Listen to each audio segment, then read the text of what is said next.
اعوذ باللہ من الشیطان الرجیم بسم اللہ الرحمن الرحیم رب اشرح لی صدری ویسر لی امری واحلل عقدۃ من لسانی یفقہوا قولی۔ ہم دیکھ رہے تھے لاسٹ 10 نشانیاں قیامت آنے سے پہلے، اس میں ہم پہنچے تھے دجال، اور دجال کی ڈسکرپشن دیکھ رہے تھے۔ دجال کے سر پر بہت زیادہ بال ہوں گے۔ حضرت حذیفہ رضی اللہ تعالیٰ عنہ سے روایت ہے کہ آپ صلی اللہ علیہ وآلہ وسلم نے فرمایا، دجال بائیں آنکھ کا کانا ہے اور اس کے سر پر بہت کثرت سے بال ہیں، اور اس کے ساتھ جنت اور دوزخ ہوگی، لیکن اس کی جنت دوزخ ہے اور اس کی دوزخ جنت ہے۔ کوئی مخلوق دجال سے جسامت میں بڑی نہیں، یعنی کہ وہ بہت بڑا ہوگا، قدابر ہوگا۔ حضرت ابو الدہمہ اور ابو قتادہ اور ایک جماعت سے روایت ہے کہ ہم حشام بن عامر کے پاس سے گزر کر عمران بن حسین کے پاس جاتے تھے، تو ایک دن حشام نے کہا، تم مجھے چھوڑ کر ایسے لوگوں کی طرف جاتے ہو جو رسول اللہ صلی اللہ علیہ وآلہ وسلم کی خدمت میں مجھ سے زیادہ حاضر رہنے والے نہیں ہیں، اور نہ ہی آپ صلی اللہ علیہ وآلہ وسلم کی احادیث کو مجھ سے زیادہ جاننے والے ہیں۔ میں نے رسول اللہ صلی اللہ علیہ وآلہ وسلم کو یہ فرماتے ہوئے سنا، حضرت آدم علیہ السلام کی پیدائش سے لے کر قیامت تک پیدا ہونے والی کوئی بھی مخلوق دجال سے جسامت میں بڑی نہیں ہے۔ دجال کافر ہوگا۔ حضرت انس رضی اللہ تعالیٰ عنہ نے بیان کیا کہ آپ صلی اللہ علیہ وآلہ وسلم نے فرمایا، جو نبی بھی مبعوث کیا گیا تو انہوں نے اپنی قوم کو کانے جھوٹے سے ڈرایا، آگاہ رہو، وہ کانا ہے اور تمہارا رب کانا نہیں ہے، اور اس کی دونوں آنکھوں کے درمیان کافر لکھا ہوا ہے۔ اس باب میں حضرت ابو ہریرہ رضی اللہ تعالیٰ عنہ اور حضرت ابن عباس رضی اللہ تعالیٰ عنہ نے بھی نبی صلی اللہ علیہ وآلہ وسلم سے یہ حدیث روایت کی ہے۔ حضرت انس بن مالک رضی اللہ تعالیٰ عنہ سے روایت ہے کہ رسول اللہ صلی اللہ علیہ وآلہ وسلم نے ارشاد فرمایا، دجال کی ایک آنکھ اندھی ہے، اس کی دونوں آنکھوں کے درمیان کافر لکھا ہے، پھر اس کے ہجے کیے یعنی کافارا، اور ہر مسلمان اسے پڑھ لے گا۔ دجال کی اولاد نہیں ہوگی۔ حضرت ابو سعید خدری رضی اللہ تعالیٰ عنہ سے روایت ہے کہ میں مکہ میں ابن سعید کے ساتھ رہا تو اس نے مجھے کہا، میں جن لوگوں سے ملا ہوں وہ گمان کرتے ہیں میں دجال ہوں، کیا تو نے رسول اللہ صلی اللہ علیہ وسلم سے نہیں سنا کہ آپ صلی اللہ علیہ وآلہ وسلم فرماتے ہیں کہ دجال کی کوئی اولاد نہ ہوگی؟ میں نے کہا، کیوں نہیں؟ اس نے کہا، حالانکہ میری تو اولاد ہے۔ پھر اس نے کہا، کیا تو نے رسول اللہ صلی اللہ علیہ وسلم کو یہ فرماتے ہوئے سنا کہ وہ مکہ اور مدینہ میں داخل نہیں ہو سکے گا؟ میں نے کہا، کیوں نہیں؟ تو اس نے کہا، میں مدینہ میں پیدا ہو چکا ہوں اور یہ میں اب مکہ کا ارادہ کرتا ہوں۔ پھر اس نے اپنی آخری بات میں مجھے کہا، اللہ کی قسم، میں دجال کے پیدا ہونے اور اس کے رہنے کی جگہ کو اور اس وقت وہ کہاں ہے سب جانتا ہوں۔ اس اخیری کلام نے معاملے کو مجھ پر مشتبہ کر دیا۔ حضرت ابو سعید خدری رضی اللہ تعالیٰ عنہ سے روایت ہے کہ ابن سعید نے مجھ سے ایک بات کہی جس سے مجھے شرم آئی، کہنے لگا، اور لوگوں کو تو میں نے معذور جانا اور تمہیں میرے بارے میں اصحاب محمد کیا ہو گیا؟ کیا اللہ کے نبی صلی اللہ علیہ وسلم نے یہ نہیں فرمایا کہ دجال یہودی ہوگا، حالانکہ میں اسلام لا چکا ہوں؟ اور کہنے لگا، اور اس کی اولاد نہ ہوگی، حالانکہ میری تو اولاد بھی ہے۔ اور آپ صلی اللہ علیہ وسلم نے فرمایا، اللہ نے اس پر مکہ کو حرام کر دیا، میں تحقیق حج کر چکا ہوں، اور مسلسل ایسی باتیں کرتا رہا، قریب تھا کہ میں اس کی باتوں میں آ جاتا۔ اس نے کہا، اللہ کی قسم، میں جانتا ہوں کہ دجال اس وقت کہاں ہے، اور میں اس کے باپ اور والدہ کو بھی جانتا ہوں، اور اس سے کہ کیا تجھے یہ بات پسند ہے کہ تو ہی وہی آدمی دجال ہو؟ اس نے کہا، اگر یہ بات مجھ پر پیش کی گئی تو میں اسے ناپسند نہ کروں گا۔ دجال کا جاسوس۔ حضرت فاطمہ بنت قیس رضی اللہ تعالیٰ عنہ سے روایت ہے کہ ایک دن آپ صلی اللہ علیہ وسلم نے نماز پڑھی اور آپ منبر پر چڑھے، اور ہمیشہ آپ منبر پر نہیں چڑھتے تھے، مگر جمعہ کے دن تو لوگوں پر گراں گزرا۔ کوئی کھڑا تھا، کوئی بیٹھا تھا۔ آپ صلی اللہ علیہ وسلم نے ان کو اشارہ کیا ہاتھ سے کہ بیٹھ جاؤ، اور فرمایا میں ممبر پر اس لیے نہیں چڑھا کہ کوئی امر تمہارے نقصان کا پیدا ہوا ہے، اس سے خبر دوں یا تمہارے نفع کا، نہ تم کو رغبت دلانے کے لیے اور نہ ڈرانے کے لیے۔ لیکن تمیم دارمی میرے پاس آیا اور اس نے مجھے ایک خبر بیان کی جس کو سن کر میں اتنا خوش ہوا کہ خوشی کے مارے دوپہر کو سو نہ سکا، اور میں نے چاہا تمہارے نبی کی خوشی تمہارے اندر پھیلا دوں۔ تمیم داری پہلے نصرانی تھے، پھر آپ صلی اللہ علیہ وسلم کے پاس آ کر مسلمان ہوئے اور یہ حقائق آپ سے بیان کی۔ آپ کو خوشی اس لیے ہوئی کہ آپ صحابہ کو بہت ڈراتے تھے دجال سے، اور اس حقائق سے دجال کی تصدیق اور تحقیق ہوئی، اور آپ کی نبوت کا بھی اس میں ثبوت ہوا، اور مدینہ کی فضیلت کا۔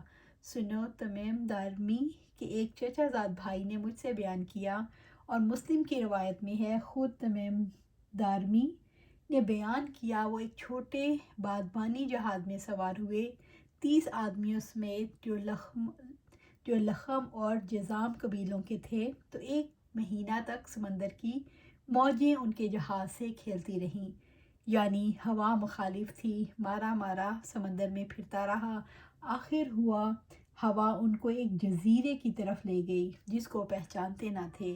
غروب آفتاب کے وقت جہاز کی چھوٹی کشتیوں میں بیٹھے اور اس جزیرے میں گئے، وہاں ایک چیز دیکھی، بہت بالوں والی کالی۔ ان لوگوں نے اس سے کہا تو کون ہے؟ وہ بولی میں جاسوس ہوں۔ ان لوگوں نے کہا ہم سے کچھ خبر بیان کر۔ اس نے کہا میں تم سے کچھ خبر بیان نہیں کروں گی، نہ تم سے پوچھوں گی، لیکن اس مندر میں جاؤ جو تم کو نظر آتا ہے، وہاں ایک شخص ہے جو تم سے باتیں کرنے کا بڑا شائق ہے، یعنی تم سے خبر پوچھنے کا اور تم کو خبریں دینے کا۔ خیر وہ لوگ اس مندر میں گئے، دیکھا تو ایک بوڑھا ہے جو خوب جکڑا ہوا ہے، ہائے ہائے کرتا ہے، بہت رنج میں ہے اور شکایت میں، خوب لوہے کی زنجیروں میں جکڑا ہوا ہے، اس کے ہاتھ گردن سے بندھے ہوئے ہیں اور گھٹنوں بلکہ ٹخنوں تک زنجیریں پڑی ہیں۔ ہم نے اس سے کہا خرابی ہو تیری، تو کون ہے؟ تو بولا تم میری خبر لینے پر قادر ہوئے، پہلے اپنی خبر بیان کرو، تم لوگ کون ہو؟ اس نے کہا تم لوگ کہاں سے آئے ہو؟ انہوں نے کہا ہم شام سے۔ اس نے پوچھا عرب کا کیا حال ہے؟ انہوں نے کہا ہم عرب ہی کے لوگ ہیں جن کو تو پوچھتا ہے۔ اس نے پوچھا اس شخص کا کیا حال ہے جو تم لوگوں میں پیدا ہوا؟ ان لوگوں نے کہا اچھا حال ہے، اس نبی نے ایک قوم سے دشمنی کی لیکن اللہ نے اس کو غالب کر دیا، اب عرب کے لوگ مذہب میں ایک ہو گئے ہیں، ان کا خدا ایک ہی ہے اور ان کا دین بھی ایک ہے۔ پھر اس نے پوچھا زغر کے چشمے کا کیا حال ہے؟ زغر ایک گاؤں ہے شام میں جہاں زغر حضرت لوط رضی اللہ تعالیٰ عنہ کی بیٹی اتنی تھی، وہاں ایک چشمہ ہے، اس کا پانی سوکھ جانا دجال کے نکلنے کی نشانی ہے۔ انہوں نے کہا اچھا حال ہے، لوگ اس میں اپنے کھیتوں کو پانی دیتے ہیں اور پینے کے لیے بھی اس میں پانی لیتے ہیں۔ پھر اس نے پوچھا امان اور بیسان کے درمیان کی کھجوروں کا کیا حال ہے؟ امان اور بیسان 2 گاؤں ہیں، شام میں ان کے درمیان کھجور کا باغ ہے۔ انہوں نے کہا ہر سال اس میں سے کھجوریں اترتی ہیں۔ پھر اس نے کہا تبریہ کے تالاب کا کیا حال ہے، یعنی بحیرہ کا؟ انہوں نے کہا اس کے دونوں کناروں پر پانی کو کودتا ہے، یعنی اس میں پانی کثرت سے ہے۔ یہ سن کر 3 بار وہ شخص کودا، پھر کہنے لگا اگر میں اس قید سے چھوٹوں تو کسی زمین کو چھوڑوں گا جہاں میں نہ جاؤں، سوا طیبہ یعنی مدینہ منورہ کے، وہاں جانے کی مجھ کو طاقت نہیں۔ آپ صلی اللہ علیہ وسلم نے فرمایا اس پر مجھے بہت خوشی ہوئی، طیبہ یہی شہر ہے، قسم اس کی جس کے ہاتھ میں میری جان ہے، مدینہ میں کوئی تنگ راہ ہو یا کشادہ ہو، نرم زمین ہو یا سخت پہاڑ، مگر اس جگہ ایک فرشتہ ننگی تلوار لیے ہوئے معین ہے قیامت تک۔ دجال کے ماننے والے 70,000 یہودی۔ حضرت انس بن مالک رضی اللہ تعالیٰ عنہ سے روایت ہے کہ آپ صلی اللہ علیہ وسلم نے فرمایا اصفہا کے 70,000 یہودی دجال کے پیروکار ہو جائیں گے جن پر سبز رنگ کی چادریں ہوں گی۔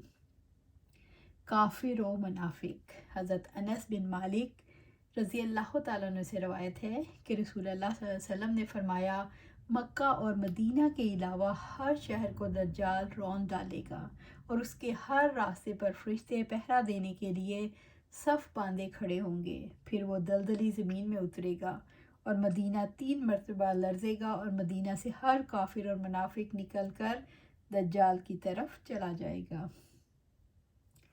موٹے اور چوڑے چہرے والی بہت سی قومیں۔ حضرت ابوبکر صدیق رضی اللہ تعالیٰ عنہ فرماتے ہیں، ہم سے رسول اللہ صلی اللہ علیہ وسلم نے بیان فرمایا، دجال مشرق کے علاقہ خراسان سے نکلے گا۔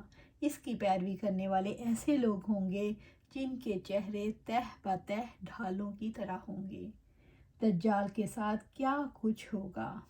حضرت مغیرہ بن شعبہ رضی اللہ تعالیٰ عنہ بیان کیا کہ دجال کے بارے میں نبی صلی اللہ علیہ وآلہ وسلم سے جتنا پوچھا اتنا کسی نے نہیں پوچھا، اور آپ صلی اللہ علیہ وسلم نے مجھ سے فرمایا تھا کہ اس سے تمہیں کیا نقصان پہنچے گا؟ میں نے عرض کیا کہ لوگ کہتے ہیں اس کے ساتھ روٹی کا پہاڑ اور پانی کی نہر ہوگی۔ فرمایا کہ وہ اللہ پر اس سے بھی زیادہ آسان ہے۔ حضرت حذیفہ رضی اللہ تعالیٰ عنہ نے بیان کیا کہ نبی صلی اللہ علیہ وسلم نے دجال کے بارے میں فرمایا، اس کے ساتھ پانی اور آگ ہوگی، اور اس کی آگ ٹھنڈا پانی ہوگی اور پانی آگ ہوگا۔ حضرت ابو مسعود رضی اللہ تعالیٰ عنہ نے بیان کیا، میں نے بھی یہ حدیث رسول اللہ صلی اللہ علیہ وسلم سے سنی ہے۔ حضرت حذیفہ رضی اللہ تعالیٰ عنہ سے روایت ہے کہ آپ صلی اللہ علیہ وسلم نے فرمایا، میں خوب جانتا ہوں کہ دجال کے ساتھ کیا ہوگا۔ اس کے ساتھ بہتی ہوئی نہریں ہوں گی، ان میں سے ایک کا پانی دیکھنے میں سفید ہوگا اور دوسرا دیکھنے میں بھڑکتی ہوئی آگ ہوگی۔ بس اگر کوئی آدمی اس کو پالے تو اس نہر میں جائے جسے بھڑکتی ہوئی آگ تصور کرے، اور آنکھ بند کر کے اپنے سر کو جھکائے، پھر اس سے پیے۔ بے شک وہ ٹھنڈا پانی ہوگا، اور بے شک دجال بالکل بند آنکھ والا ہوگا۔ اس پر ایک موٹی پھلی ہوگی، اس کی آنکھوں کے درمیان کافر لکھا ہوا ہوگا، اور ہر لکھنے والا اور جاہل مومن اس کو پڑھ لے گا۔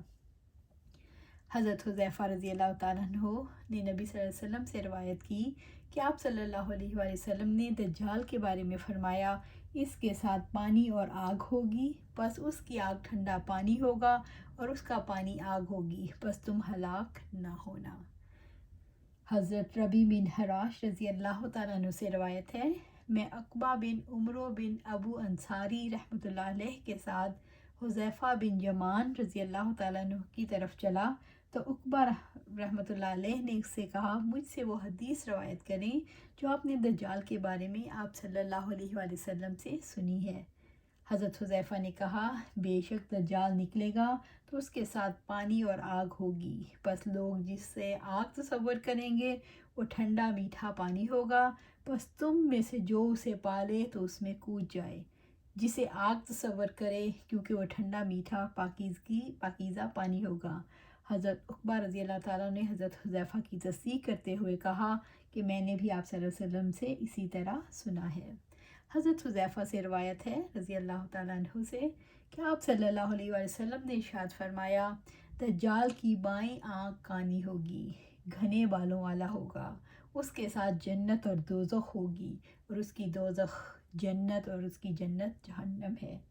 حضرت ابو ہریرہ سے روایت ہے رضی اللہ تعالیٰ عنہ، آپ صلی اللہ علیہ وسلم نے فرمایا، کیا میں تمہیں دجال کے بارے میں ایسی خبر نہ دوں جو کسی نبی نے اپنی قوم کو نہیں دی؟ بے شک وہ کانا ہوگا اور وہ جنت اور دوزخ کی مثل لے کر آئے گا، بس جسے وہ جنت کہے گا وہ جہنم ہوگا، اور میں تمہیں اس سے اسی طرح ڈراتا ہوں جیسا کہ حضرت نوح علیہ السلام نے اس سے اپنی قوم کو ڈرایا۔ آج ہم یہیں ختم کرتے ہیں، پھر ہم آگے دیکھیں گے دجال قتل کرے گا پھر زندہ کرے گا، وہ کیا معجزے دکھائے گا۔ انشاءاللہ اس کو کل کنٹینیو کریں گے۔ اللہ سبحانہ تعالیٰ ہمیں اس قابل بنائے کہ ہم اس کے فتنوں سے دور رہیں، اس کے دجال کے فتنے میں نہ آئیں۔ جتنا بھی سسٹم چل رہا ہے آپ دیکھیں، دجالی فتنہ ہے، دجالی سسٹم چل رہا ہے، تو اس سے دور رہنے کی کوشش کریں۔ کیسے دور رہ سکتی ہیں؟ قرآن و سنت پر عمل کر کے، سورۃ الکہف کو پڑھ کے اور اس کا ترجمہ پڑھ کے، اس کو سمجھ کے، اس کے مطابق زندگی گزار کے ہم اس فتنے سے دور رہیں گے اور دجال کو پہچان سکیں گے۔ اللہ سبحانہ تعالیٰ سے دعا ہے ہمیں ہر فتنے سے دور رکھے اور ہمیں قرآن و سنت سے کے مطابق زندگی گزارنے کی توفیق عطا فرمائے اور اس پر استقامت عطا فرمائے۔ آمین یا رب العالمین۔